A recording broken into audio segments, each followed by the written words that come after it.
Giddy up like a spur, I feel like Tim Duncan, yeah. Shorty, she tweaking, she yelling and screaming. Let's skip all the fussing, yeah. Let's skip all the fussing, yeah. Chasing this gleaming bond like Tatum. Welcome to the Harding Way. Thank you for clicking on this video. If you like what you see, feel free to subscribe and hit those bells and links and things. But without further ado, this is 90 Over Feet with me, DJ Harding, my brother Isaac Harding. Let's get into the video. But if not for nothing else, that whole year was just in shambles once KG went down because that was like prime Dwight too. Yeah, I know. I don't think Dwight gets enough credit for his career secretly, but that's a whole other question for another day. I mean, I give him his credit because I mean the defensive player of the year is. Did he win MVP? No. No, he was I second. feel like he should have. Second behind D Rose that year. Okay, well, yeah, you can't take that. You can't take that. He's not winning that one. Yeah. In a sense, unless he snatched one off Bron when Bron won his first two, but I'm like, that wasn't gonna happen. No, Bron should have more. So that alone, we know that's not happening. But yeah, the defensive player of the year is and that man in the middle he was. I mean, they called him Superman. You feel me? So it's like you ain't calling someone Superman for no reason. No facts. They call Shaq Superman, and look what Shaq did. So you know, like he was bound to do something. The fact that he got that team there though, because nothing against that Magic team, but they just put a bunch of shooters around him and let him cook. Like Jameer Nelson, Keto Turgulu, yeah, Rashard Lewis, right? Who else was on that roster? I know one of those years they had a Quentin Richardson and Vince Carter. But I don't know if that was that same 09 year. Remember Michael Petrus? Yes, I remember Michael Petrus. Ryan Anderson was on there. Yeah, Ryan Anderson was there. They just put shooters around him, just shooters. Quentin Richardson. Yeah, it was. You said Quentin Richardson. I did. But yeah, you did say right. I did say him twice. But yeah, it was great. And then like every night watching Dwight, you knew he was sending someone shot to the fifth row. You know what I'm saying? Like he was that guy in the middle. He, to me, especially with the way they're playing this defensive player of the year, Dwight Howard is what they think Rudy Gobert is. I'm here for this.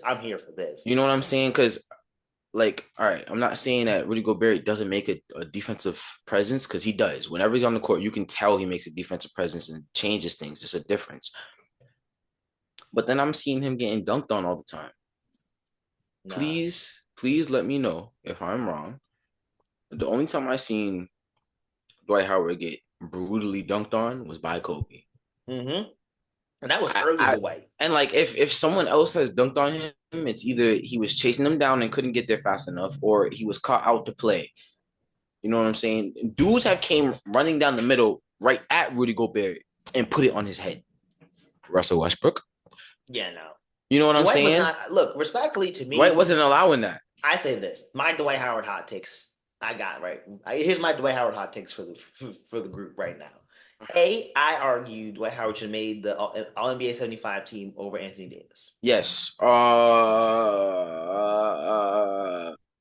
don't know about over Anthony Davis, but yes, he should have made it. He should have made it over AD.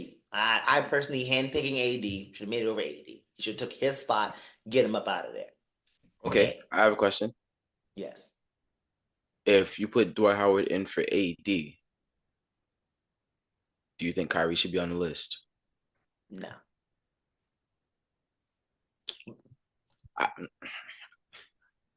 Let's stay on this. Next question. Next question. That was my hot take A. I ain't even finna say anything. Hot take A. Hot take B, Dwight Howard should be, and in my opinion will be, a first ballot Hall of Famer. Okay. Hot take C. I would just argue. I think Dwight Howard just might be a top 10 center all time. Ooh.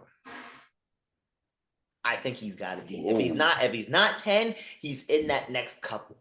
Ooh. Because here's my thing. Best center of the 2010s is Dwight Howard.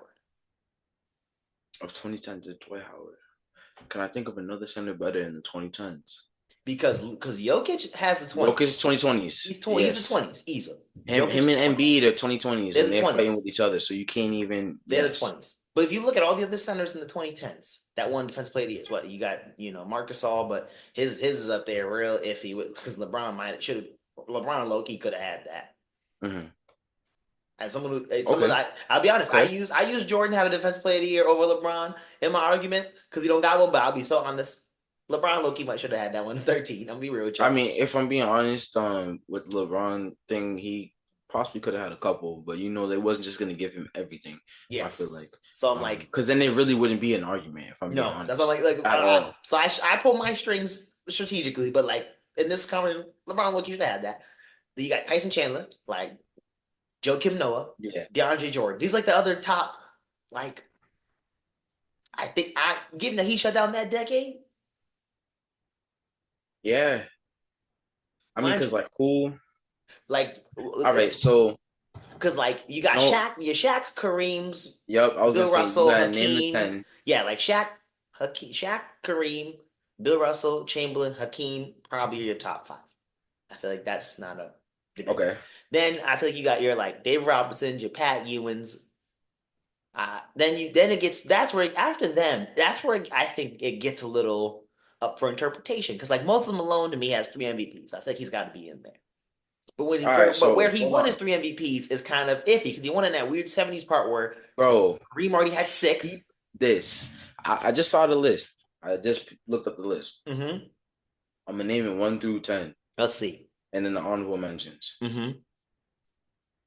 Kareem 1, Makes sense. Wilt 2, Yeah. Bill 3, Okay. Shaq 4, No debate so far. Hakeem 5. Yeah. Maybe some flip flopping, but I'm not Yeah, debating. I hear you. I hear you. I'm not. That's petty debates. Right. Okay. Who's 6? Moses Malone 6. Makes sense. 3 MVPs. David Robinson 7. Okay, I'm with it. Pat Ewing 8. I'm there. George Mikan 9. Okay, we'll give George a mention. And you're gonna laugh at this one. Who's 10? Nikola Jokic. You know what though? Yeah, 3 MVPs. He's got to be there. I can't lie. Now I feel like Dwight should be somewhere in there. I was thinking of George Mikan. Okay. That's where now let me give you the honorable mentions. I gotta see. Dwight Howard, Alonzo Mourning, Artis Gilmore. Okay. I feel like not giving Bob McAdoo a mention feels a little criminal, but that's just me. Yes, that is very good. I feel like we've got me and Bob McAdoo, but once again, see, to me, I think for me personally, I put Howard in there over Mikan.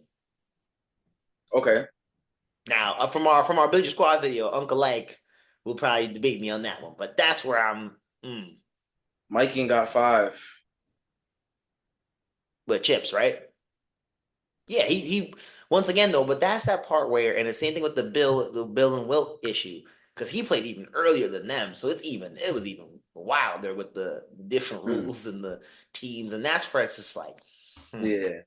But I mean, they got a whole drill named after him for big men, so it's like you can't, you know. What I'm saying? That's where I'm like I can't argue it, but I feel like for me, if I'm making a switch, I think Dwight slips in there for Mikan. If not, Dwight is right there. Yeah. Like, once again, we had this argument a couple of years ago, and Jokic is non-existent yet.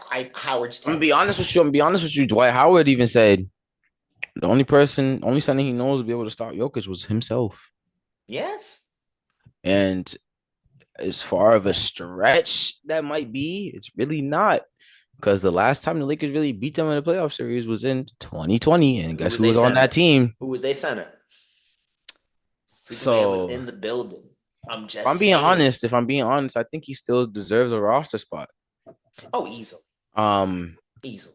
I think if the Celtics didn't just find Nemi, I was saying that a couple of years ago. Like, why not? I was saying that. I remember years ago. I was like, yo, we should go get Dwight. Even if he was just sitting on the bench. Rob Will was all injured, I was like, yo, let's go get Dwight.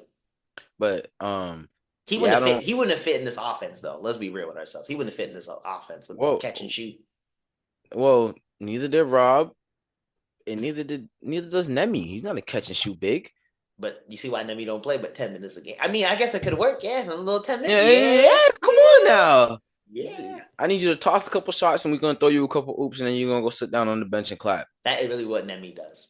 Like, you know what I'm saying? I think literally what Nemi does. Niggas is bugging. Yeah. But yeah, that's my Dwight Howard hot takes. I argue he's the first ballot Hall of Fame. Top 10 center all time. Also, the thing with Rudy Gobert, where I find it a bit of a crime too, is when you think about Defensive Player of the Year, it's like literally kind of kills me is you literally have like up there most defense players. You got Ben Wallace, Dikembe, Howard, and you got Gobert. I'm like, someone does not belong. Not right. Wild to me. But yeah, no. I think Dwight Howard is top 10 all time center, in my opinion. This was the Harden Way, y'all. Thank you for tuning in. If you like what you see, feel free to subscribe and hit those bells and wings and things down below. As I like to say, ain't like the Harden Way. Peace.